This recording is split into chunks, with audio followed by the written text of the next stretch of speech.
Good morning. Good morning. The beautiful young woman you saw walk up that is new to many of you is my daughter. That's my daughter, Dolores. We talked last night and she said, well, Dad, I think I might come. So I said, great. And I called her this morning. She didn't answer. She's a night hawk, so sometimes she sleeps a little late. I said, well, she might come, she might not. But she's here, so I'm happy about that, yes. And she's very talented. Besides being beautiful, she's also very talented and a people person. She's an artist in terms of acting and dancing and that kind of thing. So she's in that world, and she loves that world.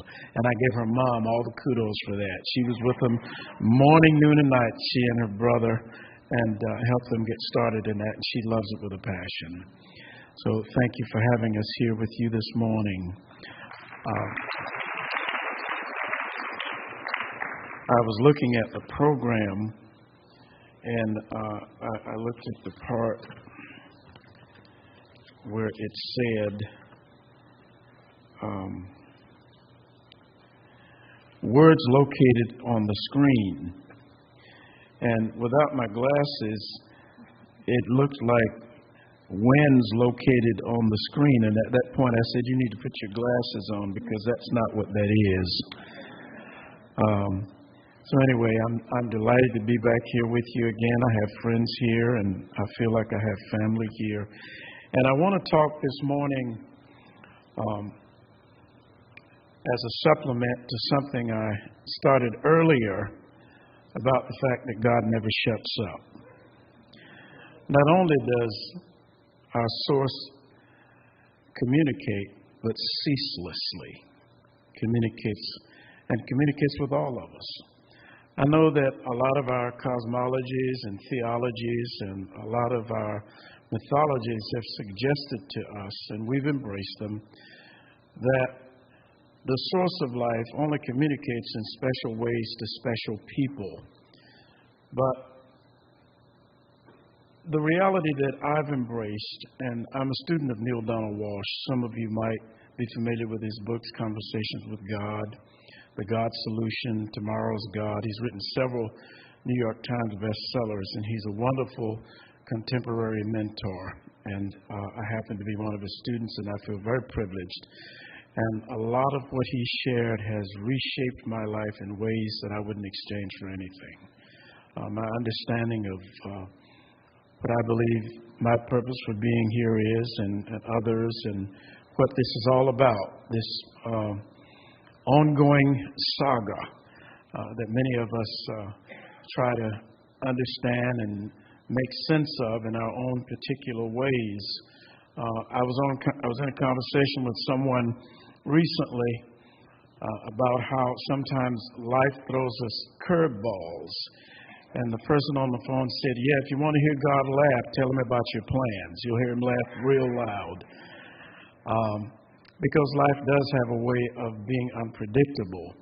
And I've come to believe that that's one of the beauties, that's one of the beautiful things about life, is that it is not so easily deciphered. It is not so predictable. That's the word I'm looking for.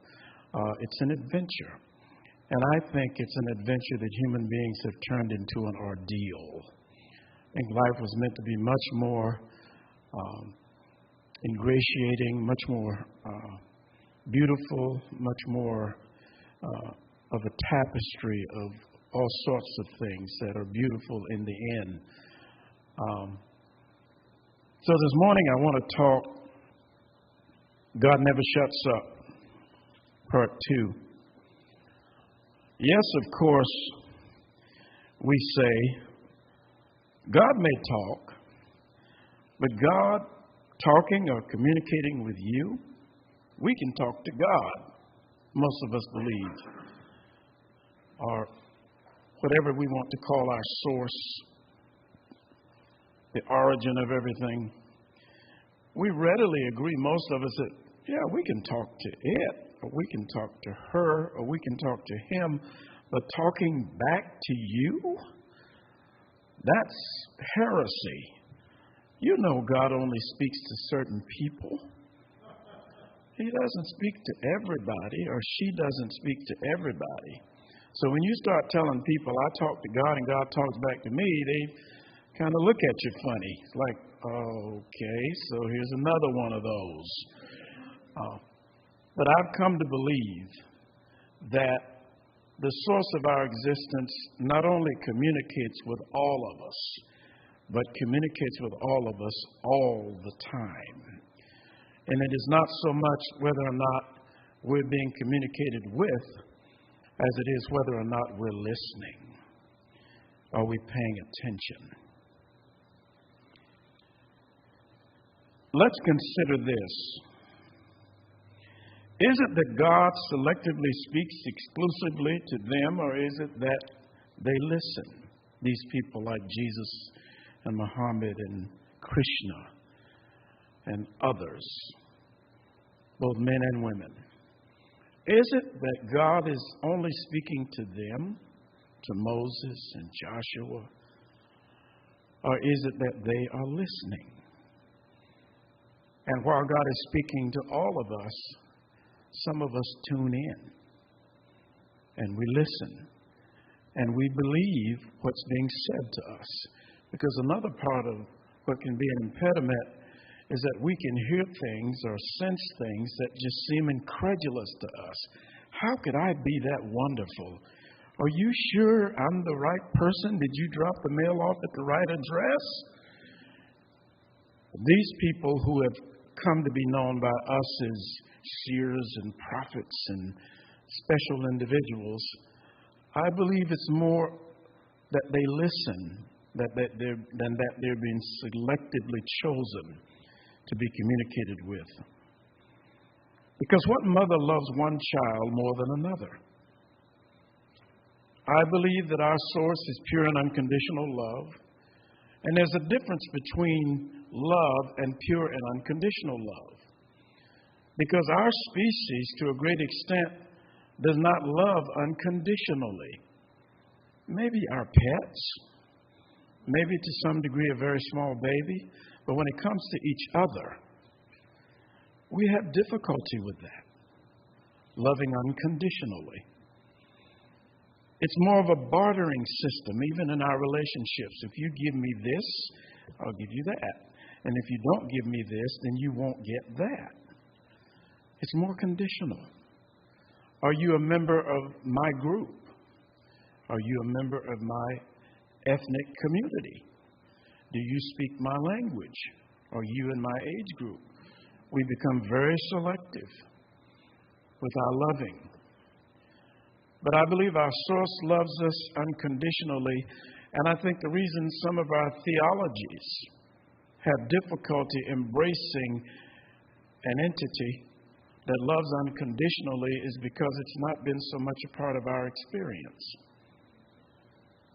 But like I said earlier, what mother loves one child more than the other? She may love those children differently and uniquely, but with the same intensity, the same care and concern. And we are indeed unique.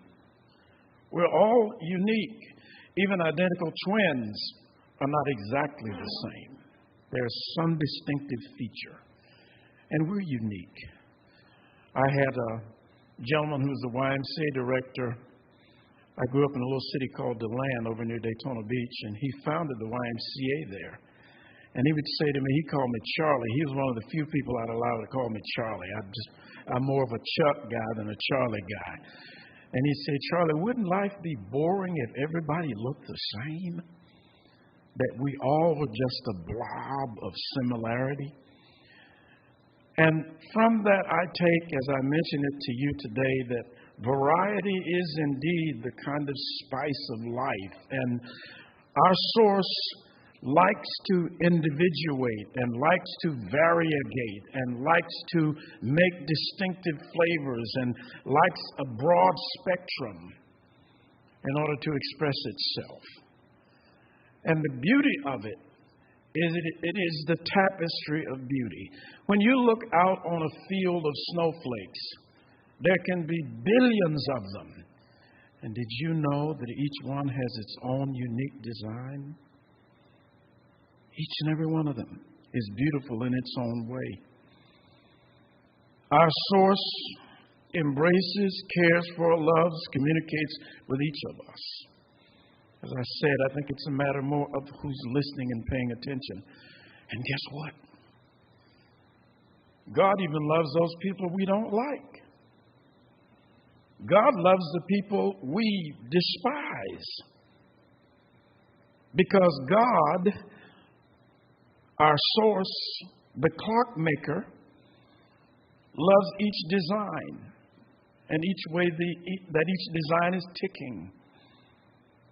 It's pure and unconditional love. And then I believe that's what Jesus was talking about when he said, God allows the rain to fall on the just and the unjust. He gives to the good and the bad. And we do know those are all relative terms. And it's interesting how when we talk about what's bad and what's not good, it's usually other than us. It's usually someone other than us. We're never the bad person. It's always them over there. And our Creator does not engage in that, because the source of all things is the source of all things. There is an interconnectivity that forms a back and forth process of ongoing communication, I believe, with all of us all the time. We call it other things. We call it serendipity. We call it an inspirational thought. We call it a sudden bright idea. All of those things, those inspired feelings, come from, I believe, an eternal source that is forever and ever and ever communicating. So it is with the one thing that is all things. There's only one of us. There's ultimately the body of God. The Apostle Paul talks about something called the body of Christ in the New Testament. And I think Paul is very insightful that he used this organic analogy to explain how all things are interconnected. I don't know that the apostle understood that it was a universal truth, at least as I believe, that applied to more than just people who are adherents to one particular religion. But it somewhat explains the framework of the universe, that all things are interconnected and there's interdependence and there's symbiotic relationships between everything. And science comes along and tells us everything's connected. We went up to the moon and brought rocks back and discovered they were made of the same stuff that you find here on Earth. All of it is matter and energy that is connected, interconnected. The DNA of our Creator, I believe, is implanted in each one of us. The whole is always communicating with the trillions of parts throughout the universe. And what do I mean by the whole? The one thing that is all things. I've come to believe there's only one entity. And it is not some amorphous superhumanoid male sitting on a chair somewhere separated from us.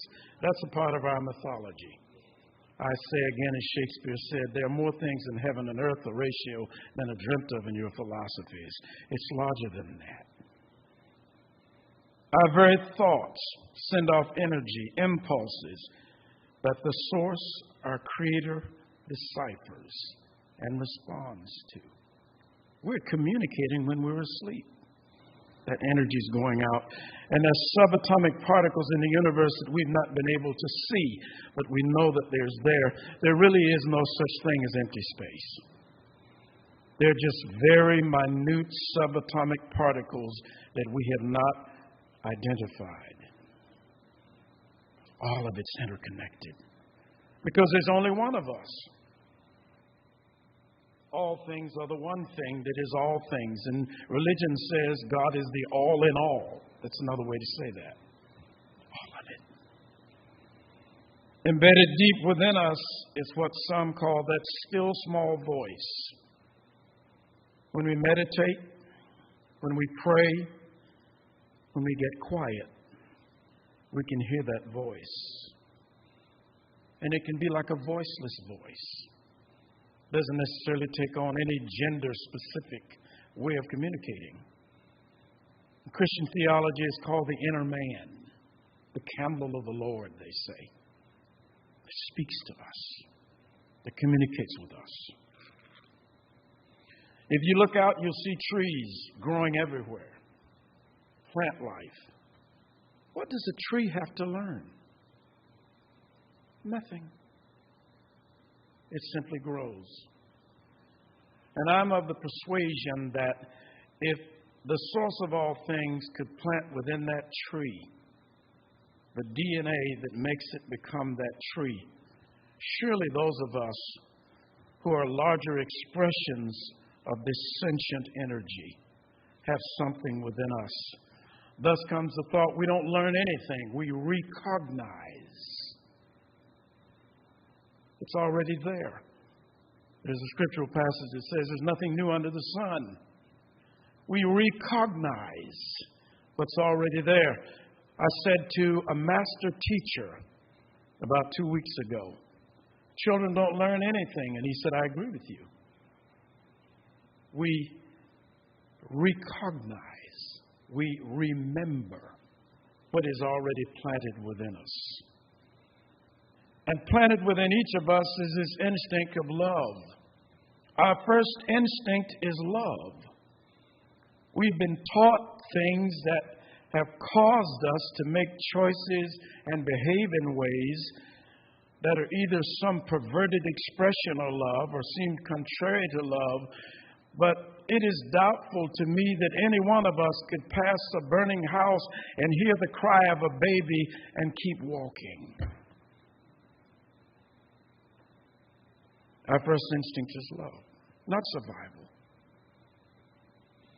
I picked a young man up because I Uber part-time, and he said, I felt so sorry for this older woman who got out and drove in her car in this downpour of rain because of the tropical storm, and she thought she could drive down the street, and the car got embedded in the street, and he said people came from everywhere to help her.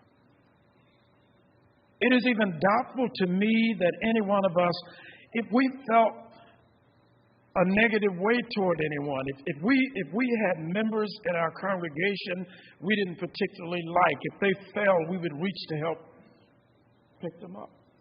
Very few of us would be non-responsive to that, because our first instinct is love. It's embedded within us. But children learn what they live. Some of you have seen that chart. Children who live with criticism learn to be fearful. Children who live with nurturing and support learn to be open and feel secure. There's a whole list of things. Human beings have been taught to be self-depreciating, self-deprecating, self-denying. We've been taught to call ourselves and believe we're things that we're not. And thus we have the behaviors that follow in suit. We've been called sinners. We've been told you're transgressors. God's angry with you. He's going to get you at the end. He's going to deal with you. You're colossal failures. You'll never get out of this mess. We've been taught that and told that. And religion, with its best intentions, has left many of us in a state of dissonance, in a state of uncertainty about who we are, in a nervous kind of frenzy about life itself. But I don't believe we have to continue to live that way, and we have to continue to embrace those things, because we must at some point be idea heroes. Galileo Galilei said, the earth is not the center of the universe. It is not the center. The universe is not geocentric. Our solar system is not even geocentric. It's heliocentric. The sun doesn't revolve around us. We go around the sun. He was placed under house arrest for the rest of his life. There were people who told us if you just wash your hands, you won't pass on germs. We call them cuckoo. How can that make a difference? Idea heroes who say our first assumptions are not necessarily true. Are there things about life and about ourselves and about this entity we call God that we don't understand, the understanding of which would change everything? Neil Donald Walsh was being interviewed by one of the world's renowned interviewers, and I keep forgetting his name. He wore these big glasses, and some of you might know his name. He wore these big glasses, and he sat with a big microphone in front of him like an old radio announcer. And he became very well known for interviewing people. And he said to Neil toward the end of the dialogue, he said, if there were one message, you say you've heard from God, if there were one message that God would say to the world, can you give it to us in less than 10 words? And Neil said he sat and he thought and in a sense prayed. And he said, I'll give it to you in 5. He said, but you don't have much time left. And he said, God says you got me all wrong.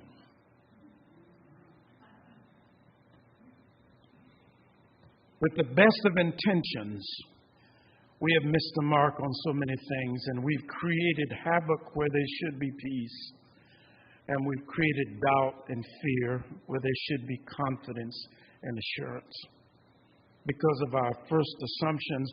And we hold on to these first assumptions like Linus holds on to his blanket, or like the kid in Peanuts who waits in the pumpkin field on Halloween for the great pumpkin to come. Some of us are still waiting for the great pumpkin to arrive. We're waiting for the Savior to beam out of heaven on white horses, and we have not come to realize that we are the Saviors. We have met the enemy, and it is us, and we've met the Saviors, and it is us. Some say, well, what is God doing in all of this? Why won't God change things? And it appears to me that I can hear God saying, why don't you change it? I've given you the tools. I did not have you come here ill-equipped. We have within us what it takes to make of an old world a new world, what it takes to make our world more equitable, what it takes to bring proportionality out of disproportionality, to transform dark yesterdays into bright tomorrows. I want to move on a little bit with this idea. I want to talk about feelings, and then I'll stop. Because feelings are the language of the soul. Feelings. That is one of the most direct and one of the most constant ways that the source of our existence is communicating with us through our feelings. We spend most of our adult lives learning to trust our feelings. This is not surprising, since most of our growing up years we spent learning to ignore our feelings. Many of us were told as children that feelings were not good. If we ran into a room filled from head to toe with youthful exuberance, we were told to hold it down. Don't interrupt. Keep still. We were made to know that we had somehow done something wrong. We had not been good. Life wasn't about learning how to be. It was about learning how not to be what we are. For many adults, the biggest challenge is to remember who they really are. Such a big portion of us has been dropped by the wayside, left behind, abandoned, stifled, ignored. If you want to know how you really view something, check your feelings. How do I feel about this? Because in your feeling, you'll find your truth. If you want to know what's true for you about something, look to how you're feeling about it.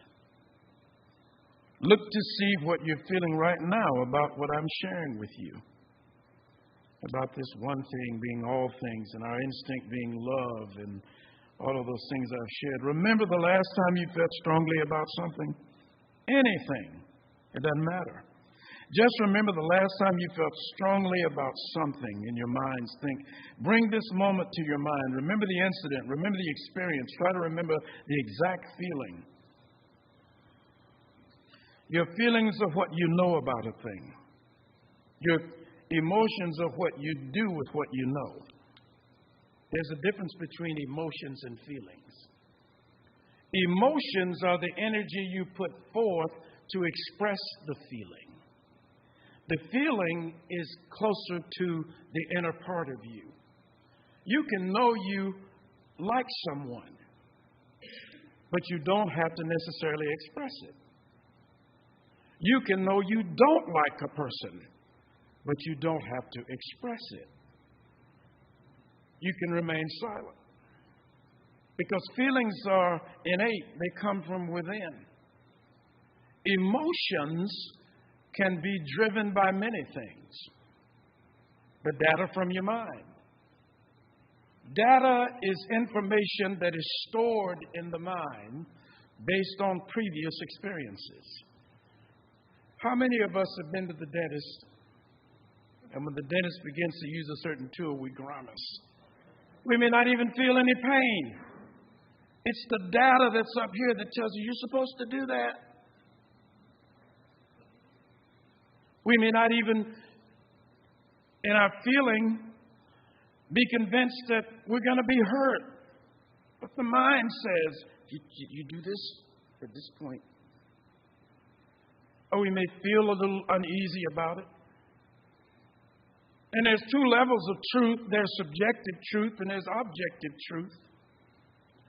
Let's say, for instance, you went out to go swimming with a group of your friends when you were a little boy, and they threw you in the water.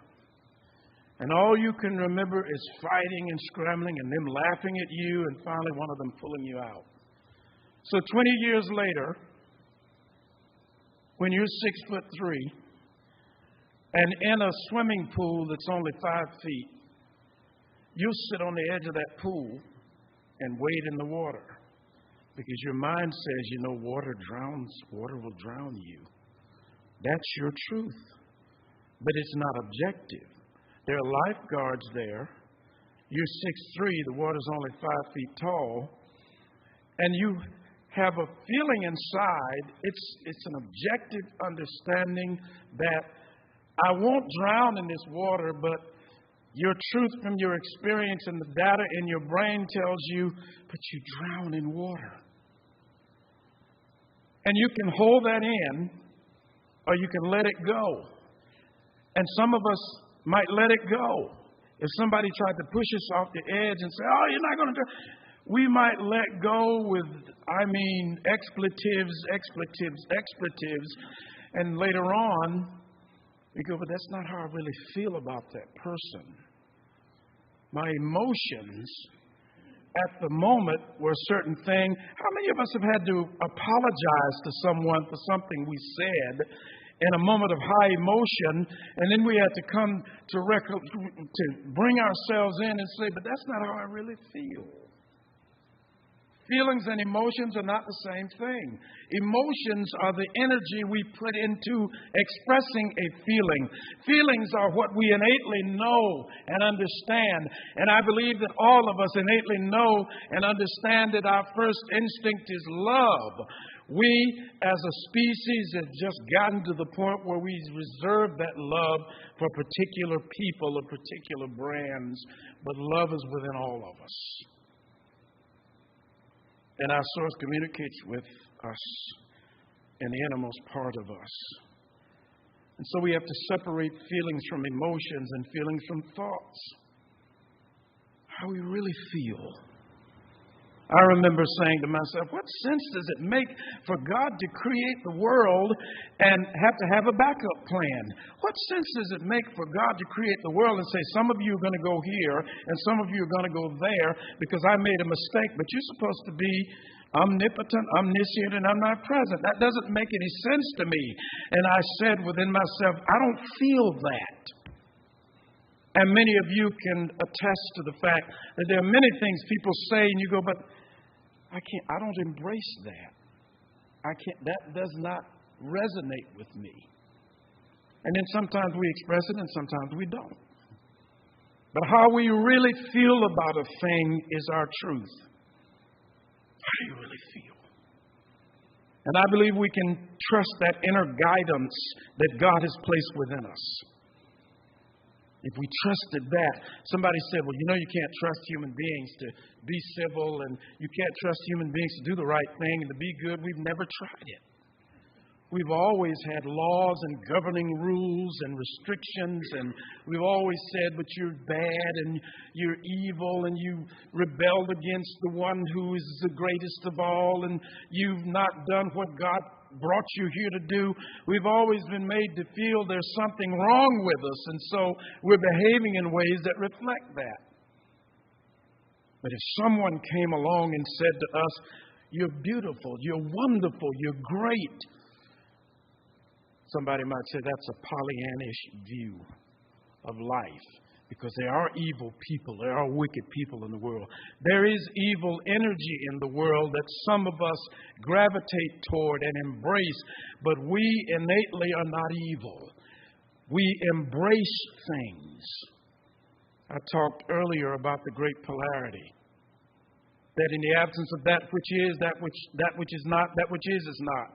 You cannot know good except against a backdrop of something you consider not good. You can't know tall except against the backdrop of something that is short. You cannot know cold except against the backdrop of something that's hot. It's all relative. That doesn't mean we're evil and bad. That means we embrace certain ideas. And newsflash, in the mind of the person who is being whatever that person is being, there's nothing wrong with their frame of reference. Understanding helps us to see that according to where that person is and what that person thinks, there's nothing wrong with what I'm doing. And ultimately, we have to come to terms with the fact that it's not even a matter of right and wrong, even as a species. There's no such thing as absolute wrong and absolute right. Everything here is relative. I'll give you an example. We may take a verse from the Bible where it says, thou shalt not kill. And we say that's a commandment. And I beg to differ with that, because if it was a commandment, we'd all have to follow it. There'd be no exceptions to it. Because an omnipotent God, who can disobey an omnipotent God? It was more an observation than a commandment. And we know it's relative. Thou shalt not kill. It's relative. Russ, someone could say to you all day and all night, thou shalt not kill. If they enter your home to harm you and your wife, they better come with something besides the 10 Commandments. It's relative. And it's our truth against subjective truth. And then we must decide as a species what works for us. It's not so much what is right or wrong as it is what works. We continue to do what doesn't work and ignore what is so.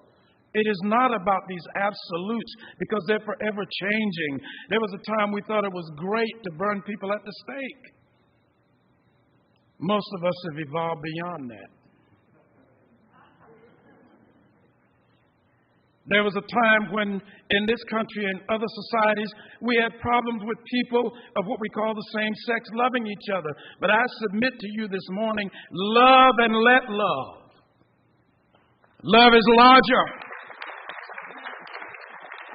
It is larger than our genders. It is larger than our culture. It is larger than our mythologies. It is larger than our prejudices. Love and let love. And then perhaps we can experience some of the beauty and the expanded intricacies, the expanded expressions of love. Love is larger than our first assumptions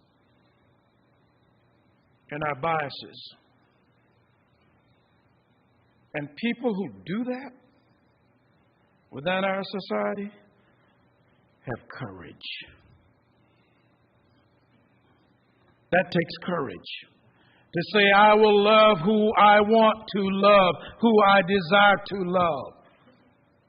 And it is not a matter of what you think. I love Alan Watts for this. When he talks about theologies and philosophies and all that kind of thing, he says it's all their opinion. It's your opinion. Don't take yourself too seriously. It's your opinion. It's your truth. And you cannot impose your truth on me. And we can be civil about it. Feelings are energy, as I'm closing. Thoughts can parade as feelings. We can think certain things. And most of us know you cannot act on everything that crosses your mind. If you acted on everything that crosses your mind, most of us would not be sitting in here this morning. We'd be locked up somewhere. They have to be filtered. But feelings, the deepest, the most authentic part of us, is connected to the source, which is pure and unconditional love. And what serves us is what humanity has to come to terms with. Because the final and the greatest way that our Creator speaks to us is through experience. And if there's anything we know about our species, it is the fact that we have not grown from our experiences. When we look at all of the conflict in the world and even what's happening in our country, it's almost like we are addicted to repetitive madness. Einstein tells us you cannot use the same energy that created a problem to try to solve it. And we still continue to insist on doing things the same way and looking for different outcomes. Does that work for us? Dr. King said we've learned to fly the air like birds and swim the sea like fish, but we haven't learned to walk together on earth like sisters and brothers. What works? What is your innermost self saying? It's connected to the source. And I believe that when we come to the place where we believe and understand that God speaks to me just like He spoke to Jesus, just like He spoke to Muhammad, just like He spoke to Krishna, just like He spoke to Mother Teresa, just like He spoke to Martin Luther King Jr., God communicates with all of us and says to all of us, I love you from the beginning, I love you now, and I will forever love you. And you're not going anywhere. You're stuck with me throughout eternity. I'm not going anywhere, and you're not going anywhere.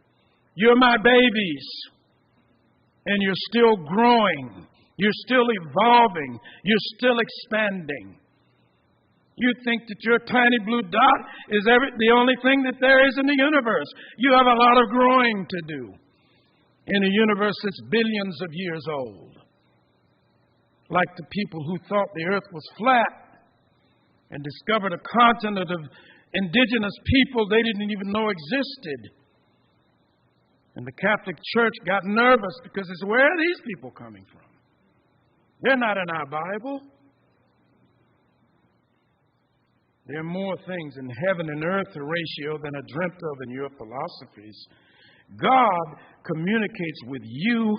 God communicates with me. He communicates most directly in our feelings, and He communicates with us in the loudest fashion in our experiences. God never shuts up. Now, we have to listen attentively. And it doesn't matter how you do it. There is no formula for listening. No formula for meditating. Do what works for you. Some of us can meditate while we're washing dishes, or dancing, or making love, or singing a song, or walking on the beach, or walking through the mountains, or lying on our bed. We are forever trying to put things in bottles and say, it only works like this.